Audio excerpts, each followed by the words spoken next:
আজি জন্মাষ্টমীৰ উপলক্ষে মই কেঁচা মিঠৈ বনাম। কেঁচা মিঠৈ বনাবৰ কাৰণে এয়া পিঠাগুড়ি লৈছোঁ। পিঠাগুড়িত মই পঞ্চামৃত দিম, চেনি দিলোঁ,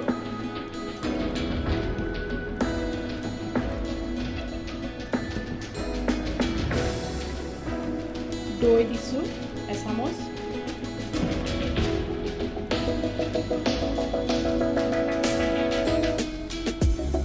মৌ দিছোঁ এচামুচ আৰু ইয়াত গৰু ঘিউ দিম।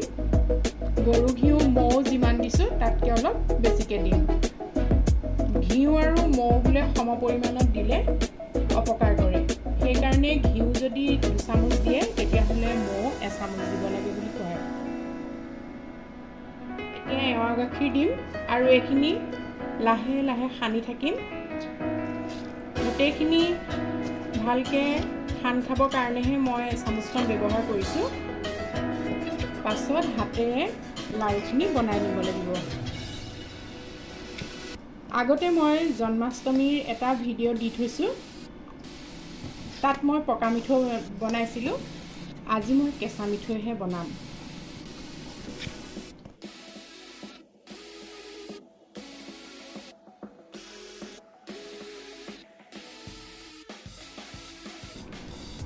টান হৈ আছে আৰু অলপ ইয়াত গাখীৰ দিব লাগিব।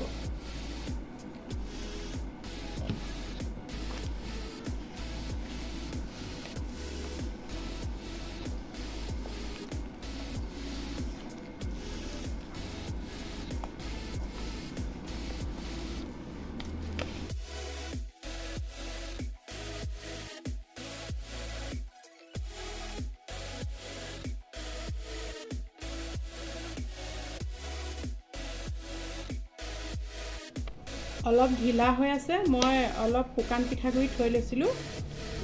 শুকান পিঠাগুড়িখিনি লাহে লাহে দি আকৌ অলপ সময় খচি ল'ম।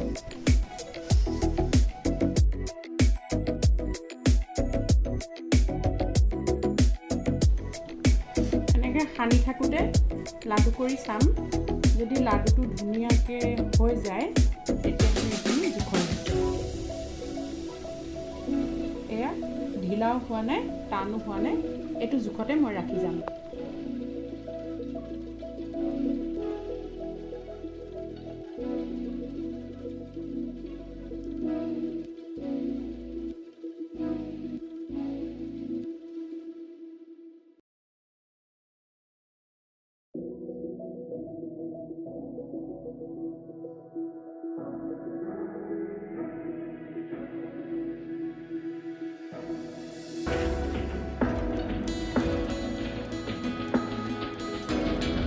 কেঁচা মিঠৈখিনি বনোৱা হৈ গ'ল।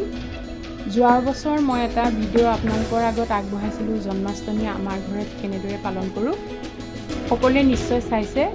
গতিকে যোৱাবাৰ পকা মিঠৈৰ পৰিৱৰ্তে এইবাৰ মই কেঁচা মিঠৈ বনালোঁ। লগতে আকৌ পায়স অলপো বনাই লৈছোঁ। এই গোটেইখিনি গোঁসাই আগত আগ কৰি যোৱাবাৰৰ দৰে নাম আৰু প্ৰাৰ্থনা গাম। এই পবিত্ৰ ভাদ মাহত সকলোৰে মংগল হওক আৰু এটা উৎসৱমুখৰ পৰিৱেশৰ সৃষ্টি হয়। সঁচাকৈ অসমৰ এই পৰিৱেশটোৱে সকলোকে আপ্লুত কৰে। ভিডিঅ'টো যদি ভাল লাগিছে তেতিয়াহ'লে লাইক কৰিব, কমেণ্ট কৰিব আৰু শ্বেয়াৰ কৰিব।